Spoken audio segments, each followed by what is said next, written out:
As of 2011, Ursula Le Guin has published 21 novels, 11 volumes of short stories, 4 collections of essays, 12 books for children, 6 volumes of poetry, and 4 of translation.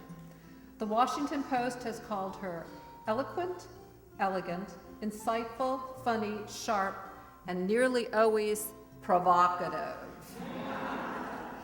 Worldwide, readers of fantasy and science fiction know and love her work. But what is perhaps less well known is that Miss Le Guin was a founding member of the Friends of the Multnomah County Library, and for many years, the editor of its newsletter. It's my pleasure to introduce a wonderful writer and a veteran fighter for our great library, Miss Le Guin.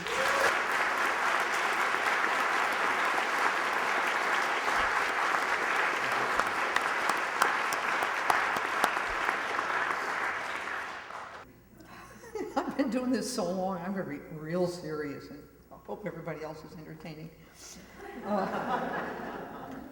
When Charles and I first lived in Portland over 50 years ago, he was teaching about 600 hours a week at Portland State, and I had a 2-year-old and a baby.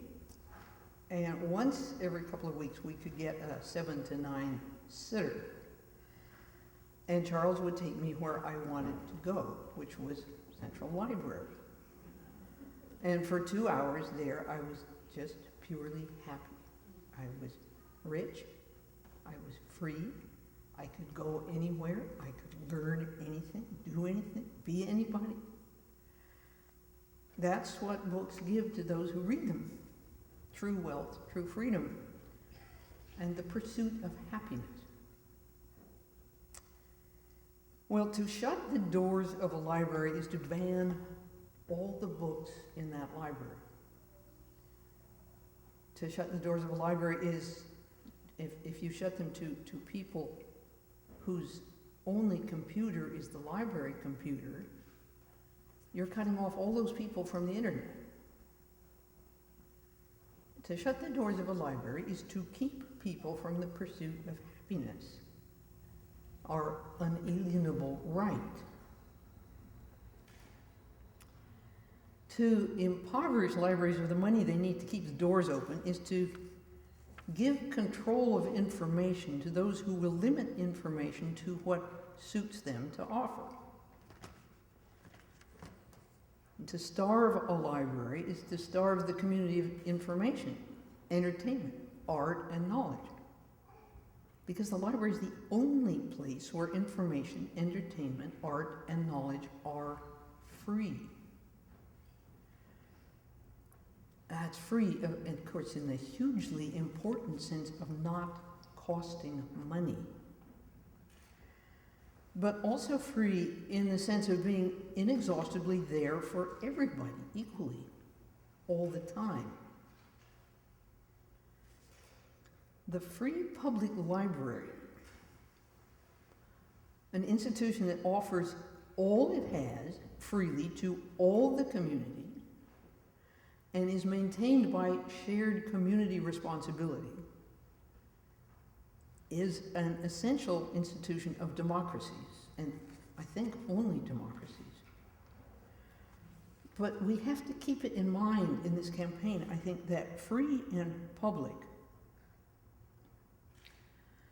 are concepts that don't suit either the all-for-profit mindset or those who believe some people are more equal than others. It is comforting to say our library has only friends. Our library has no enemies. It's not quite true. The fact is, some Americans don't like public libraries because they want to ban or censor or otherwise control books.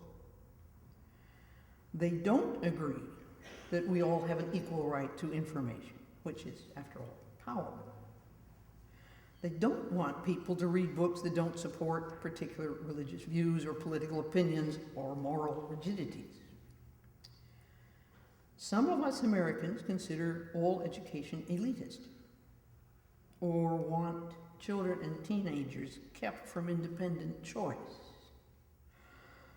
or don't want to share a public space with the Pope, or the blacks, or the Muslims, or the Latinos, or the you name it. I'm having a hard time myself. Why should I pay for a lot of freeloaders and illegals to read egghead stuff I don't know anything about and don't want to? Okay, now there are those of us who feel that way and they are ready to shut the library doors and ban all the books because it's easier. Now, I don't know if we can get our message to such people through all the loud media voices encouraging bigotry and heightening fears and weakening the community by blindly opposing taxes. I do think we can speak to the many more Americans who believe in public responsibility and equality of opportunity, but who may not have thought how deeply their lives depend on open access to knowledge, and may not realize that the free public library and the free public school are the only institutions we have left offering that free access to all. So we may need to make it really clear this isn't just another levy like we've been going through for 50 years. It's not just the welfare of our well-beloved Multnomah County Library at stake.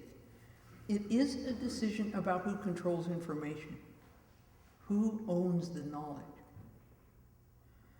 Only free public libraries offer all citizens full access to books and the internet, letting the people own the knowledge. I hope we can help our voters understand that we have to say really, really loud and clear, nobody can ban the books and darken the computers. Nobody can take away that wealth and freedom from us. Nobody can deprive us of our constitutional rights by locking the library doors. It's a lot. Good luck.